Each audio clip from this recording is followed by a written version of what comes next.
You're listening to the Lead On podcast, where we discuss experiences in the armed forces while exploring lessons from military leaders. Hello, welcome to another edition of Lead On, Lessons from Military Leaders. I'm David Deary, president of the Enlisted Leadership Foundation, and joining me today is Angela Wesley. Angela is a Navy veteran.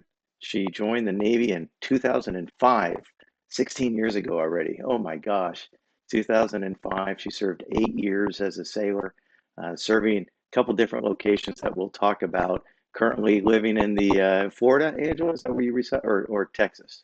Houston, Texas. Houston, that's what I thought. I don't know where I got Florida from, but currently residing in Texas.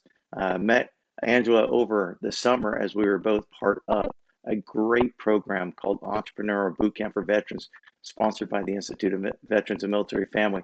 Our particular cohort took place as Texas A&M, and I was so intrigued and honored to meet Angela in her passion, not just for entrepreneurship, but what she wants to do in that space. And I'm going to let her talk about that. But first, good morning, Angela. How are you today? Good morning. I'm good. Well, thanks for being here. You know, I'd like to start off all these with just asking an easy question, a softball question, if you will. Throughout our lives, especially in the military, right? In the military, people, it's amazing how much advice people want to give, mostly unsolicited. So was there ever any bad advice, specifically around leadership, that somebody ever gave you? Not that I could think of. I can't think of any bad advice. It's mainly learning from those leaders and saying, okay, I don't want to be like them, or, oh, I like that. I want to take that and use that in the future. Well, how about telling us what is something that you don't want to be like as a leader? I will often tell when we hold our leadership classes, every class I'll tell our students at some point, you're going to learn more from a bad leader than a good leader. So what's something that you learn that you want to, try to stay away from yourself? Hypocrites. So don't want to be a hypocrite. You don't want to say something and then not follow through, or I guess maybe thinking then, if someone says, hey, you need to sweep the deck, and that was probably my first duty station, the supervisor said, hey, go mop and polish that P-way. I have never used the motorized wax or anything. And sure enough, the first class came over and said, no, you're doing it wrong. You need to do it like this. So hands on, actually do it. And so that right there is like, look, that leader's not scared to get dirty and get in there and actually show you how to do it, versus some you say, oh, just figure it out, and you're knocking your head on that wall because you can't figure something out if you've never done it before. So that sums it up. Yeah. No, you're so. Just the other day, I was in a car with a friend of mine who's another former. Well, he's a former Marine, and we were having a very similar conversation. And I won't give the context because it's kind of gross, but to your point, as a leader, it's easy for us to somebody to go do something, but we need to know how to execute and do that ourselves. And there's times that we may have to, in your case, I remember those buffers, and show somebody, especially new to the military, that, like you. I've never seen a buffer. I didn't know what a buffer was. In fact, I will tell you, when I was in boot camp, the way that we buffed the deck, no kidding, it's like the only picture I have from boot camp. I have some guy holding my feet, okay, and I've got this white towel that we had soaked in, maybe soaked in some wax. Yep. So I've got the towel in front of me, and the dude behind me is dragging me, pulling me backwards, and that's how we're waxing the deck. You're right, and then somebody would come behind with that machine. So yes, that's so important. So where was that first duty station? That was Keflavik, Iceland. That was my first duty station. Wow, I've heard nothing but great stuff about Keflavik, Iceland. How gorgeous it is. Did you make any memories there? Did you grow as a person at that duty station? I think I did. I did grow. So that was probably the first duty station where I got to actually do part of the job rate that I had. So I was at ABH, and so that Okay. uh, What is an ABH for those that are unfamiliar with it, Navy ratings? yeah, so an ABH is an aviation boatswain's mate handler. And so a lot of times I tell people it's the people on that wear the yellow shirt on that movie Top Gun. But when you get to shore duty, you get to do some of the Southwest and the airline duties. So the passenger service, the baggage handling in the back, and then the directing of the aircraft when they leave. And then also you get to do the arresting gear. So even though you have the catapults that catch the planes on the bigger aircraft, you have some of those on shore duty as well for those jets that need to fly in. I love what you're saying here is that you get to. So often we talk to people and it's, I have to do this or I have to do that. And even what you're describing is not what we select a job when we join the military. And in your case, as an aviation bosun mate, that word aviation tends to imply that you're going to be underway doing the bosun mate stuff, right? Yep. Not being a Southwest Airlines attendant. But yet you sit there and say what you get to do. And I think that really speaks a lot about who you are as a person and your passion for others because you get to do something. That's great. So why did you join? 2005. I'm sure you weren't long out of high school, 4 years into the Gulf War. What motivated you to join the military? So my grandfather was in the Navy, and I was like, I want to be like my grandfather. He died at 40 from a heart attack, so I never got to hear his stories.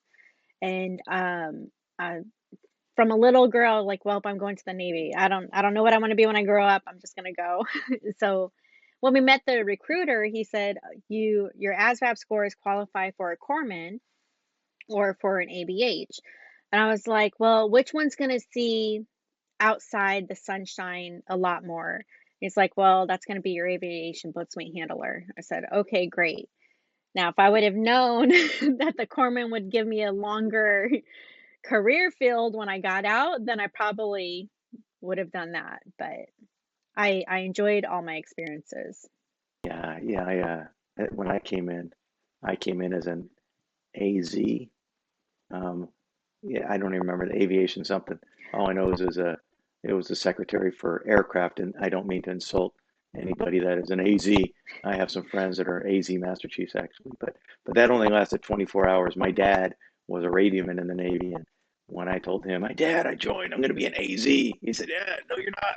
And he actually called the Navy recruiter and had me change to a radioman. But honestly, like yourself, and I'm sure hundreds of thousands before us, we were reading about a description, like, hey, I think that's a skill I can use that'll translate to something on the outside. But in your case, and to be honest, in my case, it didn't translate. So you did 8 years total service Yes. time, made it to the rank of E5, which actually is quite good. After Keflavik, did you get some at sea time? Were you ever stationed on a ship?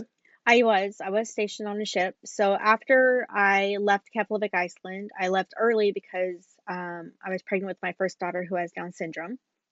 So I got stationed at Portsmouth Naval Hospital, and I got to uh, work in the DAPA program, the Drug and Alcohol Prevention. I forget what it is. I forget what the last A stood for. Drug, alcohol prevention. Uh, Advocacy, maybe. yes.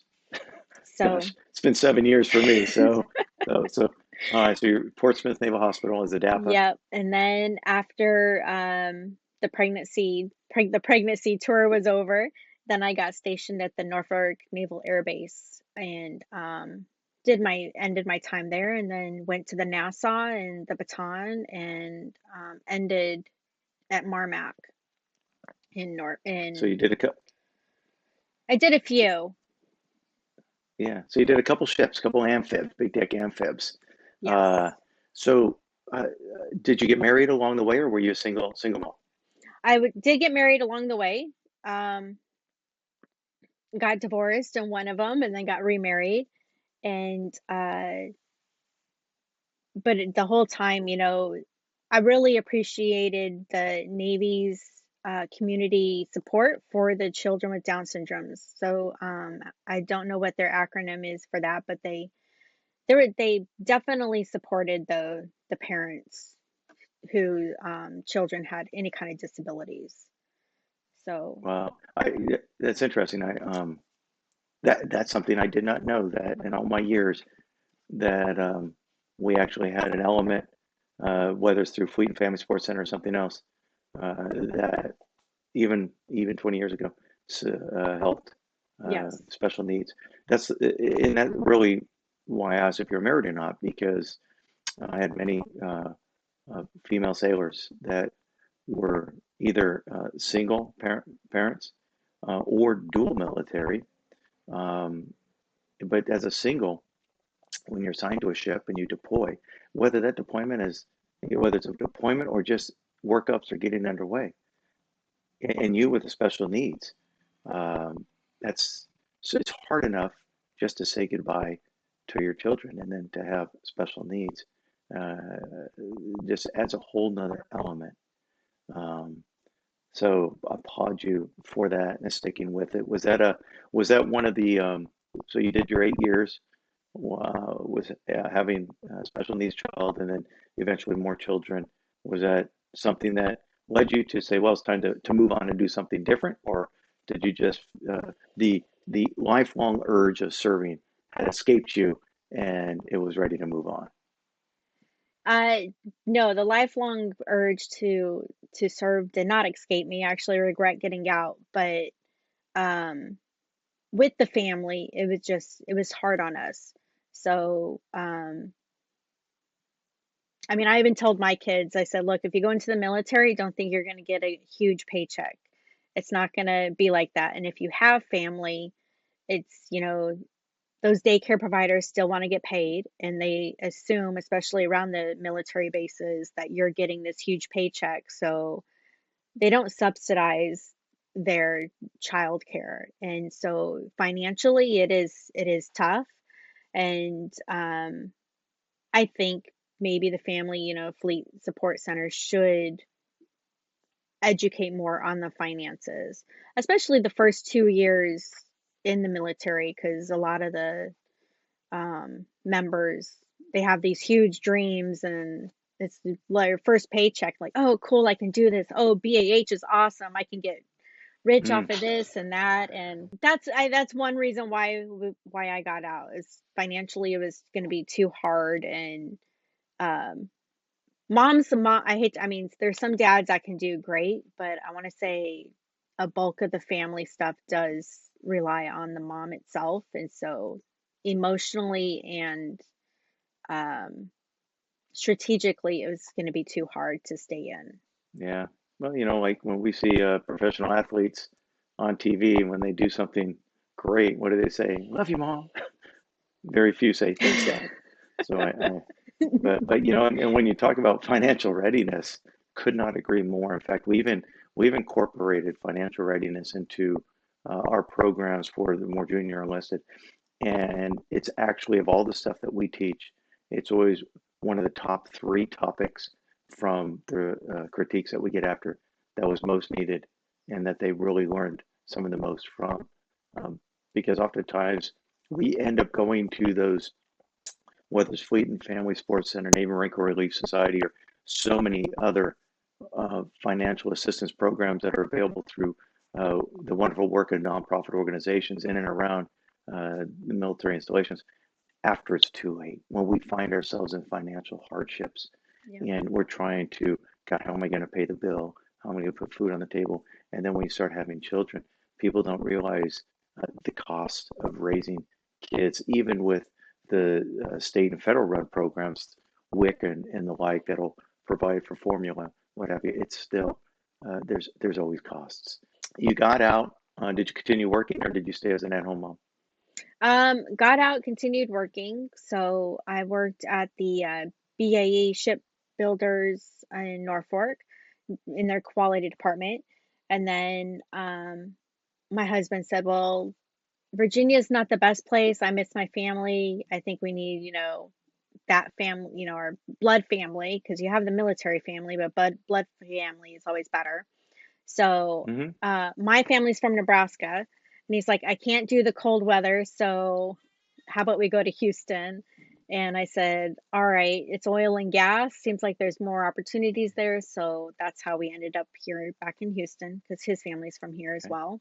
I just did some oil and gas jobs. And then as Hmm. my oldest daughter was growing up and not gaining a lot of the skills that she needs to be successful at at the age of 21 of adulthood, that's where I came in and said, well, let me open up a cafe for her and serve these other people with disabilities as well. Which that's a great segue. So let's talk about that. So, at the very beginning when we talked about that bad piece of leadership advice, and I love what you said that it wasn't so much bad leadership advice, but bad leadership that you observed, and in particular those that do what I say, not as I do, or maybe not even know how to do the job that they're assigning you to do, let alone take the time to explain it to you. So here you are raising a down child that you served in the military to navigate that. You continued working while you had the special needs, married, your family dynamics grew, and now the passion that you have to continue using the experience and now to pay that forward, if you will, and to whether it's to help others, um, other families with the down or special needs, but even beyond that, and where you want to provide a place of employment for these young adults to bring them in as viable members of society. So share with us your entrepreneurial idea and the mission that you're on. So the idea is Clover Patch Cafe, and a lot of the kids, at least where my daughter was at, would do the coffee cart. So it's easy enough. And I think a cafe is easy enough for these individuals to work in. They can run the cash register. They can do their opening and closing store responsibilities, which is basic housekeeping and janitorials. They can do the money management and still use those math skills to count money back and count money in, um, and learn how to just make coffee and communicate with customers as well. So and all the ranges are there, so you can have the high functioning and the low functioning individuals to be employed. Um, and this opportunity has also had a talk to maybe combine our services with another of the EBVers that attended our cohort. So we're looking Mhm. into maybe combining um, the skills that I'm going to provide my employees and see how that can Mhm. help with her employees as well. Are you looking at this as a coffee cart only, or maybe a coffee cart to get started and eventually have a storefront? What's your long vision, and why Clover Patch? How'd you come up with that name? So first question, I would like to do a storefront building. That way, we can employ more individuals, and some of them don't like small spaces, and then just how loud it is. So if you get a bigger building, then more spread out, it's not so loud. People don't feel so cramped. So a storefront building would be optimal. Clover Patch came about because the clovers itself represents love, faith, hope, and luck. And out my front door, there's tons of clovers, and I have found multiple four-leaf clovers out of there. So as I was saying, what should I name my cafe? Came across the clovers. These individuals are pretty lucky. I'm lucky to have them in my family. I've grown, I've learned so much from these individuals. So that's how I came up with Clover Patch Cafe. That's awesome, and I assume this is eventually we're going to be able to come to Houston, Texas, to enjoy some coffee that's produced by special needs at the Clover Cat Patch Cafe. Yes. Yes. That's, uh, I look forward to that. I think it's just a great mission. I think in entrepreneurship, what they tell us, uh, you may come up with a solution to a problem, but that's not necessarily a problem everybody has. And so you got to do your market research to make sure there's a need and what the niche is. And what I love about your idea is, anymore, you can't walk down a street without having some opportunity to buy a coffee.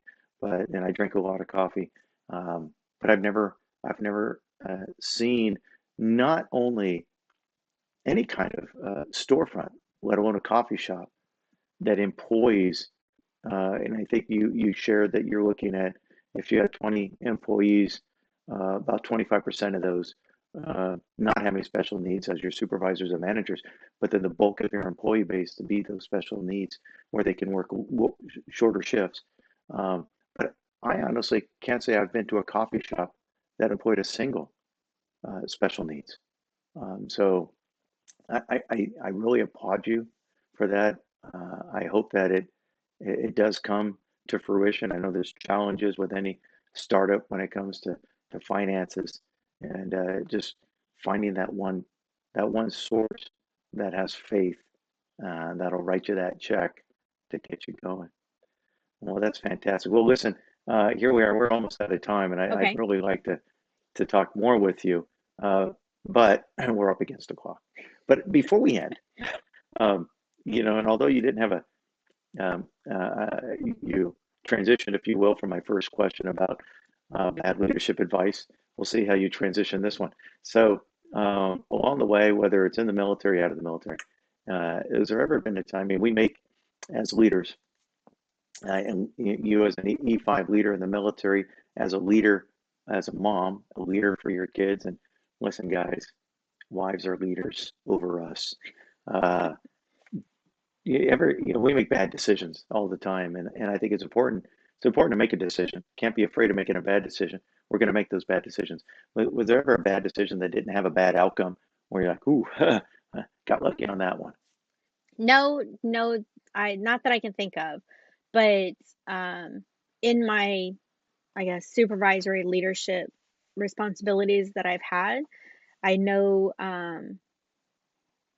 in the military we can say we don't have no filter. So if you're messing up, Mm, we yeah, can just say it. And a lot of us have grown to accept the criticism and improve upon it.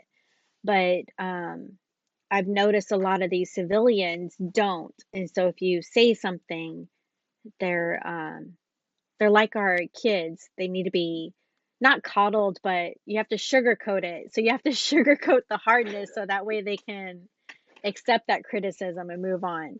So I myself have to grow and learn how to give loving criticism to coach and mentor and train even the people that are below me, um, just so they're not upset with that harshness, but they can grow. yeah. We have to pivot. No, no, we have to pivot and change with the times, like it or not. But that's leadership, and leadership's about change, and we have to be. And we, if we don't change, um, we can't be successful as a leader. If as an entrepreneur, you've got to be able to read the what the market bears, and you've got to be able to pivot and change. You may not like it, but if you want to be successful, we call that humility. So we have to be humble. Yes. So great point. And I could probably say, if you didn't change, if you didn't recognize that, and you continued to lead, with a fist instead of a flower, you probably would not be as successful. So Very there true. is some leadership bad decision. If you had not made that bad decision and you said, no, I'm going to do it this way, eh, it would be very frustrating. You probably would have some negative outcomes. And also with that, since I made that mistake and, being humble, I had to apologize to that individual and say, "Hey, look, I'm sorry if I overstepped. I'm learning, I'm growing." So, even as that leader, that's what makes you a good leader is accepting your own faults and improving as well. Hmm. I absolutely. What a great way to end this. So, Angela, thank you again. Thank you for sharing, talking to us about Clover Patch Cafe that one day will be open in and around Houston, Texas. Once again, I'm David Deary with the Enlisted Leadership Foundation. You've been listening to the podcast Lead On, Lessons from Military Leaders. Today we just heard from Angela Wesley, a Navy veteran who served 8 years in the Navy. Join us next time when we have another edition of Lead On, which shows up the 1st and the 15th of every month, military paydays. Thank you. Have a great day.